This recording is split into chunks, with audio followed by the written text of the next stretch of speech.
Bismillahirrahmanirrahim. Rabbi shrah li sadri wa yassir li amri wahlul 'uqdatam min lisani yafqahu qawli.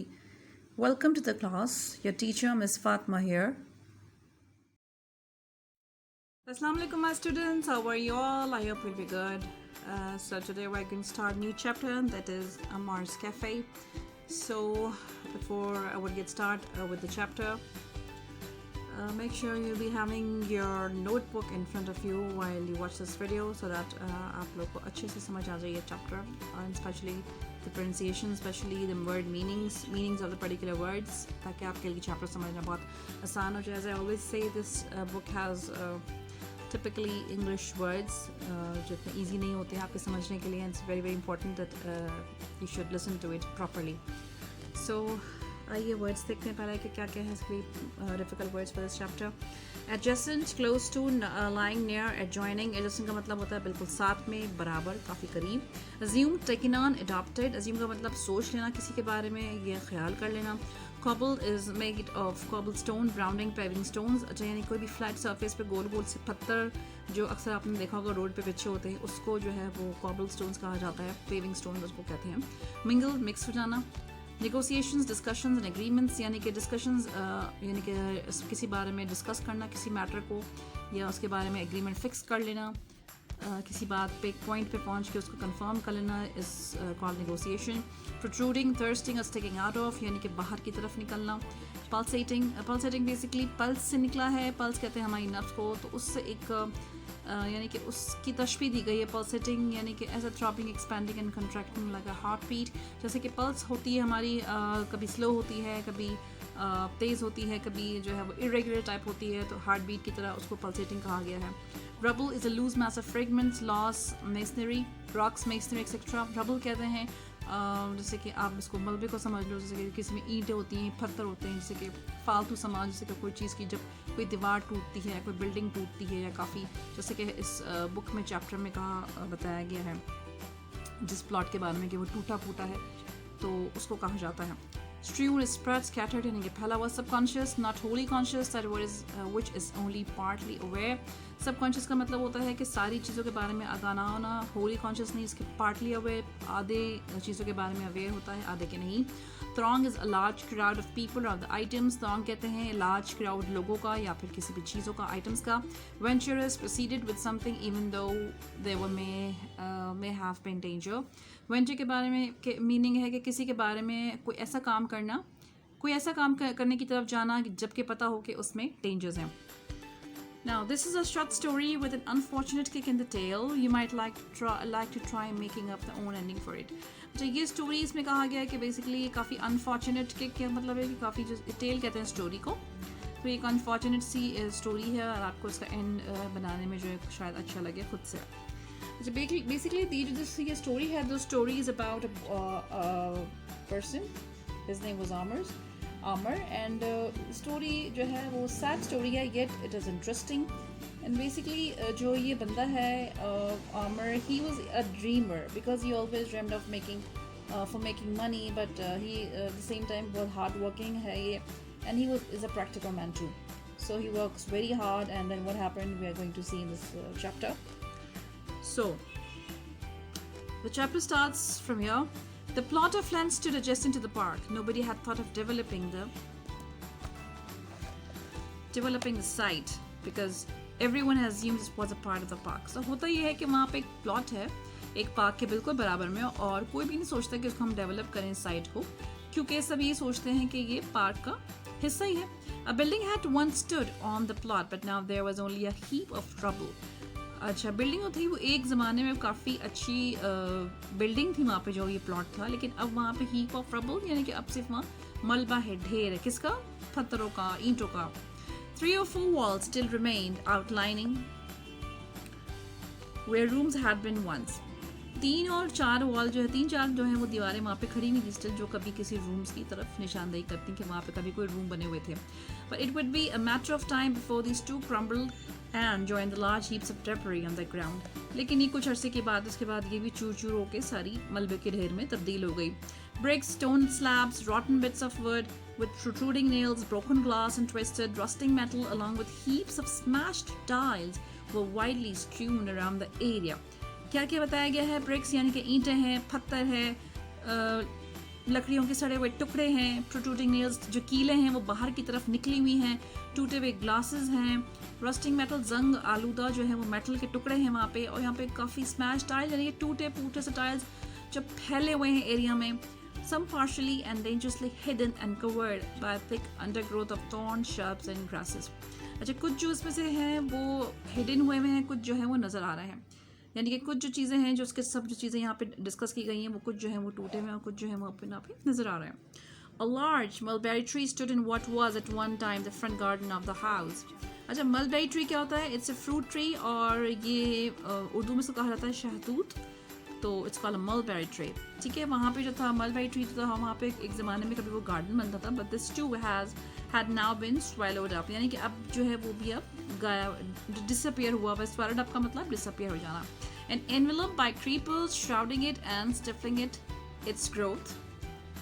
Okay, अब वहाँ पे जो जगह है वो किसने ले ली है? क्रीपर्स कहते हैं प्लांट्स को, जिसके जैसे लॉन्ग स्टेम्स, जैसे कि नहीं बहुत जिनसे काफ़ी कोई वहाँ पे कोई नहीं गया हो तो वो जो बिल्कुल जो दरख्त है वो बिल्कुल अपनी जड़ें ले लेते हैं और काफ़ी बड़े बड़े स्टेम्स बन जाते हैं, काफ़ी बड़े बड़े उसकी रूट्स यहाँ से वहाँ सारी फैल जाती हैं. श्राउडिंग इट यानी कि उस चीज़ को बिल्कुल कवर कर देना, ढक देना है. ठीक है, और शिफ्लिंग इट्स ग्रोथ यानी कि जो ग्रोथ है उसकी वहीं रुक गई है, चूँकि जब ढेर की वजह से तो उनकी ग्रोथ भी वहीं रुक गई है. The overripe mulberries unpicked and tested safe by the birds. जो ओवरराइप मलबेरी का जो बिल्कुल पकी हुई मलबेरीज हैं, यानी कि ज़्यादा पक गई हैं, वो भी ना किसी ने टेस्ट की ना किसी ने खड़ी की, वो बर्ड्स की वजह से वहाँ पे सेव हो गई.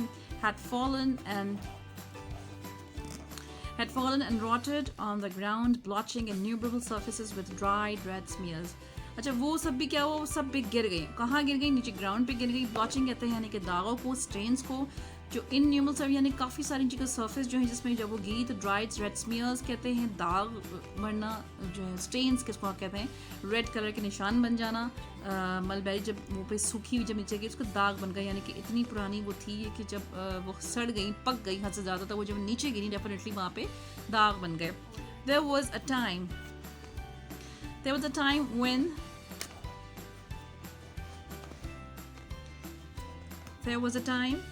when the boys of the neighborhood had climbed the branches of the mulberry and delighted in picking and savoring the soft fruit. एक टाइम होता था जब बॉयज़ नेबरहुड के आते थे और वो इन ब्रांचेस पे दरख्त पर चढ़ते थे और मलबेरी जो फ्रूट है वो खाते थे. उनको बड़ा मज़ा आता था उसको यहाँ से डेफिनेटली फ्रूट्स को निकालने में, मतलब ट्री से निकालने में और खाने में, टेस्ट करने में. सेवरिंग कहते हैं to taste. But now no one ventured onto this uncared for sight. What once had been a flourishing house and garden, pulsating with life and laughter, now stood empty, desolate and forgotten. लेकिन अब जो है किसी को आने का यहाँ पे दिल नहीं चाहता कि कोई यहाँ पे जो है इसको कॉन्कर करे, इस घर पे आए. और यहाँ पे जो है पहले फ्लरिशिंग होती थी, काफ़ी प्रॉस्पेरस यहाँ पे लाइफ होती थी, पल्सेटिंग विद लाइफ यानी कि हंसी गूंजती थी यहाँ पे काफ़ी. तो इसलिए अब यहाँ पे कोई भी जो है वो, अब ये सब चीज़ें सब जो है वो सब भूल चुके हैं, किसी को भी चीज़ याद नहीं है. डिसोलेट कहते हैं फीलिंग ऑफ लोनलीनेस, यानी कि अब काफ़ी वो अकेलापन है, अब वैसा कोई बात है ही नहीं यहाँ पे अब. Amir lived not far from this unusual sight in a house that he had acquired with hard-earned money. Aamir था जो जिस बंदे के बारे में स्टोरी है, वो भी इस साइट से, इस अजीब व गरीब स्ट्रेंज साइट से दूर नहीं रहता था, करीब ही रहता था. He passed the site by the park every day on his way to work, riding his bicycle, or often then not pushing it ahead of him, for attached to it were two large baskets laden with wares. अच्छा, आमिर था वो रोज़ाना अपनी bicycle पे चढ़ के वहाँ से जाता था, और अगर बाइसिकल पे नहीं चढ़ता था तो वो आगे आगे उसको बाइसिकल, जैसे आगे अक्सर नहीं आपने लोगों को देखा होगा कि वो खुद से बाइसिकल पे तो नहीं बैठते लेकिन खुद भी चलते हैं और बाइसिकल को भी साथ चलाते हैं. उसकी वजह क्या थी उसकी? Because two large baskets laden कहते हैं heavily loaded of from wares, क्योंकि वो ब्रास का काम करता था. He dealt in brass. Dealt as a parsons of deal, and he had done so for more years than he could count.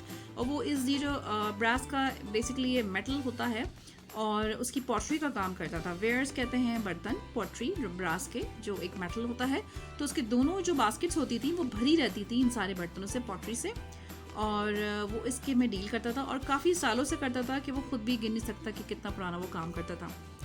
The work of bargaining when making his purchase and more hard bargaining when selling to customers. With an eye for a good deal had made him weary, and he now spent many hours of the day and night thinking about doing something that was a bit more settled. अच्छा, bargaining यानी कि ये वाला जो ये ऐसा काम था जिसमें बार्गेनिंग जब वो खरीदता था तो भी बार्गेन करता था, जब वो अपने सामान के लिए कोई भी चीज़ वो खरीदता होगा तो भी बार्गेनिंग करता था, जब वो अपने कस्टमर्स को सेल आउट करता था जब भी बार्गेनिंग करता था फॉर अ गुड डील, यानी कि उसके अच्छे पैसे बन जाएं. तो इस सब कामों ने उसको वेरी मीन्स टायर्ड, थका दिया था. And he now spent many hours of the day, night thinking about what doing something that was a bit more settled. और अब वो अपने सारे दिन और रात में कुछ वक्त, काफ़ी वक्त ऐसा गुजारता था कि जिसमें वो ये सोचता था कि मुझे अब कोई ऐसा काम करना चाहिए जिसमें मैं इससे ज़्यादा अच्छा कमाऊँ, सेटल हो जाऊँ. How pleasant it would be to have some employment that did not require many miles of footwork, he had often mused.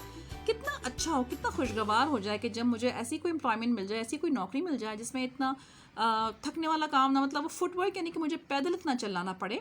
Here often म्यूज्ड का मतलब सोचना, थिंकिंग. वो अक्सर ये बात सोचता था. I am going to open a cafe, Amar said to his wife abruptly one morning as he was preparing to set off for work. भाई मुझे कैफे खोलना है. अमार ने एक दिन क्या कहा, abruptly, suddenly, अचानक से अपनी वाइफ से कहा कि मैं कैफे खोल रहा हूँ, जब वो अपने काम पे जाने के लिए अपना तैयार हो रहा था. Yes, agreed, Maham, without further comment, for she had heard him voice his plans for the future on many occasions before. Maham जिसकी वाइफ थी, उसने बगैर कुछ सोचे समझे, बगैर कुछ कमेंट किए, उसने कहा yes, क्योंकि वो काफ़ी दफ़ा इसके प्लान्स बनाते हुए सोचती रहती थी, सुनती रहती थी कि इसके अक्सर वो मुझे ऐसी प्लान्स वो करता था, तो वो इसकी यूज्ड टू थी. Nothing had ever happened of these schemes of his, and she had always ridiculed them as being mere pipe dreams. इससे, इसके प्लान से कभी कुछ भी हासिल नहीं हुआ था, स्कीम से, मंसूबों से. एंड शी हैड ऑलवेज, यानी कि उसने हमेशा उसका मजाक, रिडिक्यूल, मजाक उड़ाती थी. एज बीइंग मेयर का मतलब कहता है ओनली, यानी कि सिर्फ. पाइप ड्रीम्स यानी कि वो सिर्फ ख्वाब ही थे उसके, उसमें कोई ओरिजिनलिटी नहीं थी, यानी कि वो उसको उसके ख्वाब ही देखता था, उसमें कभी उसकी हकीकत उसको नजर नहीं आई थी. There you go again, she had said with good humor in days gone by. उसने कहा लो भाई आप, यानी कि आप दोबारा से कहते हैं आप दोबारा शुरू हो गए, लो भाई तुम फिर शुरू हो गए. There you go again, she said. उसने एक अच्छे ह्यूमर के अंदर मजाकन उससे कहा, You and your grand schemes settle down. तुम और तुम्हारी जो मंसूबे हैं, जो बड़े मंसूबे हैं, कभी सेटल डाउन होंगे. I'd like to see it. मुझे देखना है इन मंसूबों को पूरा होते हुए. There is no more chance of that than of my becoming president. इसका कोई चांस नहीं है, वैसे ही है जैसे कि मेरा प्रेसिडेंट बनना. उसने मजाक किया. There was no laughter now. यहाँ पे अब कोई हंसी नहीं थी, कोई यहाँ पे मतलब हंसी की आवाज़ नहीं आई. Simply a quiet resignation. अच्छा, रेजिग्नेशन का मतलब यहाँ पे वो इस्तीफा नहीं है, यहाँ पे इसका मतलब है कि पेशेंस, यानी कि सिर्फ पेशेंस थी, खामोशी थी. She had long given up hope of a change in the circumstances. यानी कि उसने इस अपना काफ़ी अर्सा हुआ उसने जो है वो इन हालात के साथ समझौता कर लिया था, और चेंज करने के बाद में मतलब अब उसने सोचना छोड़ दिया था. किसने? उसकी वाइफ माहम ने. His extended absences from home had not suited either of them. यानी कि उसकी काफ़ी जो घरों से गायब होता था वो भी एक दूसरे को वो सूट नहीं करता था. I really mean it this time, he assured her, comprehending the disbelief in her eyes. I really mean it, मतलब मैं इस टाइम बिल्कुल कंफर्म हूँ, और मैं तुम्हें अश्योर करता हूँ, कंफर्म करता हूँ. कॉम्प्रीहेंडिंग यानी कि डिसबिलीव, यानी कि उसकी वाइफ की आइज में डिसबिलीव, जो वो यकीन नहीं कर रही थी. डिसबिलीव का मतलब नहीं यकीन करना. वो उसको पढ़ सकता था, अंडरस्टैंड कर सकता था. उसने यही उसकी वाइफ में अंडरस्टैंड करते हुए जब उसने अपनी वाइफ के आइज में देखा कि she is not believing him any more. I have already found a place to build it, my cafe. मैंने ऑलरेडी वो प्लेस भी देख ली है जहाँ मैं अपना कैफे बनाऊंगा. That is, and the money is in the bank. और जो मनी है वो बैंक में है. The deposit is secure at any rate. और सारा डिपॉजिट जिससे वो मैं कैफे बनाऊंगा वो बिल्कुल सिक्योर है, सेफ्टी है, सेफ है. And what is more, the old lady has assured me that I can pay the rest in my own good time. और इस old lady ने assured किया है कि तुम बाकी अपना जब भी तुम्हारा अच्छा टाइम आए तुम मुझे ये पे कर सकते हो. You'll see, we shall be more subtle, more content, and much happier at long last. And we can both work as a team. और तुम ये देखोगी कि हम लोग इससे ज़्यादा सेटल हो जाएंगे. Content means happy, हम बहुत खुश हो जाएंगे. Happier इसका adjective का डिग्री है, मतलब हम काफ़ी खुश हो जाएंगे और हम दोनों साथ टीम वर्क ऐसा काम करेंगे. Steady on, Amar soothed Maham, suspecting that he was getting carried away by his fancies. What place? What deposit? What lady? Steady नाम से अलार्म किया कि होश में आओ, क्या हो गया तुमको. मतलब उसने माहम ने सस्पेक्ट किया, शक किया कि जैसे कि वो अपनी फैंसीज की वजह से जो सोचों में रहता था उसकी वजह से उसका कोई मतलब दिमाग ख़राब हो गया, ये इस तरह से सोच रहा है वो, तो उसने पूछने लगा what place, what deposit, what lady, यानी कि कौन सी जगह की बात कर रहे हो, कौन सी औरत की बात कर रहे हो तुम, कौन सी डिपॉजिट की बात कर रहे हो। Amar did not look at her directly or give her an answer right away. Amar ने उसकी तरफ डायरेक्टली नहीं देखा और ना ही उसको आंसर फौरन दिया. He pulled the length of rope off a hook on the wall and used it to tie up one of the basket that was in danger of coming away from the bicycle's frame. उसने दीवार के साथ जो एक रस्सी लटकी हुई थी उसको उसने उतारी और उसको जो है वो टाई किया, किससे, बास्केट से, जिससे ये खतरा लगा था कि उससे बाइसिकल फ्रेम से वो बाहर आ जाएगी. That would not do at all, he thought to himself. वो ये बिल्कुल भी नहीं करेगा, उसने अपने आप से सोचा. As he heaved on the loose end of the rope and fastened it to the basket. जैसे ही उसने एक जो लूज का जिसका सिरा था रस्सी का, उसने उसको लिफ्ट किया ऊपर की तरफ और उसको बास्केट्स के बांधने लगा. To have all my wares tumble down accidentally because of one loose string? What a thought! मैंने जो भी वेयर्स जो भी उसकी पॉटरी थी वो सब इस तरीके से टम्बल कहते हैं, टू फॉल सडनली, अचानक से गिर जाना, कि ऐसे अचानक से गिर जाएगी एक्सीडेंटली सिर्फ एक लूज स्ट्रिंग की वजह से. व्हाट अ थॉट, क्या सोच है मेरी. What place, replied Amber eventually. Eventually का मतलब आखिरकार. उसने रिप्लाई किया अपनी वाइफ को कि कौन सी जगह. Have taken his time in coming up with a satisfactory explanation. अच्छा, इस दफ़ा जो उसके जो आंसर था उसमें काफ़ी सेटिस्फैक्शन थी, काफ़ी उसके एक्सप्लेनेशन में सेटिस्फैक्शन थी, because he knew what he was doing. Why the one on the corner is next to the park. उसी प्लॉट पे जो हमारे पार्क के बराबर में है. You know the one with the mulberry tree in it where our boys used to play so long ago. वही plot जहाँ पे मलबेरी के दरख्त थे और जहाँ पे हमारे बॉयज जो थे वो वहाँ पे काफ़ी अर्से पहले खेला करते थे. I found out who the owner of the land is now and I have agreed to buy it. I have been putting away a little money each week for years. अच्छा, मैंने उसका ओनर जो है, इस plot का owner पता कर लिया है कौन है और वो एग्रीड है उसको बाय करने के लिए कि मैं उसको बाय कर लूँ. और मैं हर हफ्ते जो है कुछ मनी बचाता था काफ़ी सालों से, जो कि मेरे पास जो है वो अब जमा हुई भी है. Maham, it is all agreed, so there's no use in trying to deter me from this. Maham, अब सब कुछ हो चुका है, तो अब मुझे डिस्करेज करने की कोई, डिस्करेज का मतलब कि अब तुम्हें मेरे हौसले पस्त करने की, डिटर मीन्स टू डिस्करेज, तुम्हें मुझे जो है वो करेज करना चाहिए, डिस्करेज नहीं करना चाहिए. The bank is going to lend me the money. Land कहते हैं उधार को, बैंक जो है वो उसको उधार मनी देने के लिए तैयार है. The old lady has agreed to sell it to me.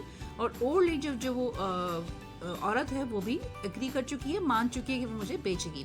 I shall start to clear the land on Saturday. Our cafe will not be a dream for much longer. मैं अब सैटरडे वाले दिन से उसकी जो सफाई करने, क्लीन करना मैं उसको स्टार्ट कर दूंगा और हमारा जो कैफे है वो नो मोर लॉन्ग, अब जो है वो no more will be a dream, यानी कि अब इसको ख्वाब नहीं होगा, अब इसको हम हकीकत में देखेंगे. Maham stood and gaped at him. Maham खड़ी हो गई, gaped at him. Gap का मतलब ये कि एकदम से स्टेयर करना, मुंह खुला हुआ, बिल्कुल हैरत के मारे, बिल्कुल she was very surprised. She was lost for words, यानी कि उसके पास अल्फाज उसको नहीं मिल रहे थे कि what to say. She did not know whether to about for joy or to weep. उसको ये पता नहीं चल रहा था कि मैं क्या करूँ. joy यानी कि हंसूं, खुश हूँ, या फिर weep एक मतलब या मैं उसको रोऊं या मैं रोऊं. She did neither but stood and stared blankly at him. उसने कुछ नहीं किया लेकिन बस वैसे खड़ी रही, उसको देखती रही, उसको स्टेयर करती रही, घूरती रही. Trying to take in and make sense of all this news. मतलब इस बात को वो एक्सेप्ट करने लगी कि वाकई इस बात की कोई हकीकत है भी नहीं और इन सब न्यूज़ की कोई सेंस बनता भी है कि नहीं. I shall tell you all about it when I get back this evening. मैं जब इस शाम को वापस आऊँगा तो मैं तुम्हें इसके बारे में और सब कुछ बताऊँगा. Amar proposed Amar in haste. जल्दी में अमर ने कहा, as he shakily wheeled his bicycle out of the courtyard into the alley. जैसे कि उस shakily यानी कि just in trembling यानी कि हिलते हुए, बिल्कुल ही वो उसकी मूवमेंट शेकी हो रही थी, हिल रहा था काफ़ी जब वो अपनी बाइसिकल को बाहर लेके गया. कोर्टयार्ड कहते हैं बाहर सहन को, जो प्लेस होती है घर से बाहर.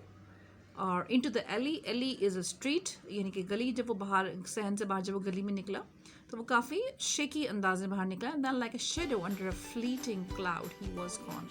फ्लीटिंग क्लाउड का मतलब होता है यानी कि टू मूव वेरी क्विकली, काफ़ी जल्दी से वो बाहर गया. So this was the end of the part 1. Inshallah ta'ala next video we'll be continuing with the part 2 and that will be the final part of this chapter. So make sure इस video को अच्छे से watch कर लीजिएगा ताकि आपको उसके pronunciations, उसके वर्ड मीनिंग्स अच्छे से समझ आ जाए और उससे आपका जो चैप्टर है वो भी और ज़्यादा क्लियर हो जाएगा. So thanks for watching. Take care. Love.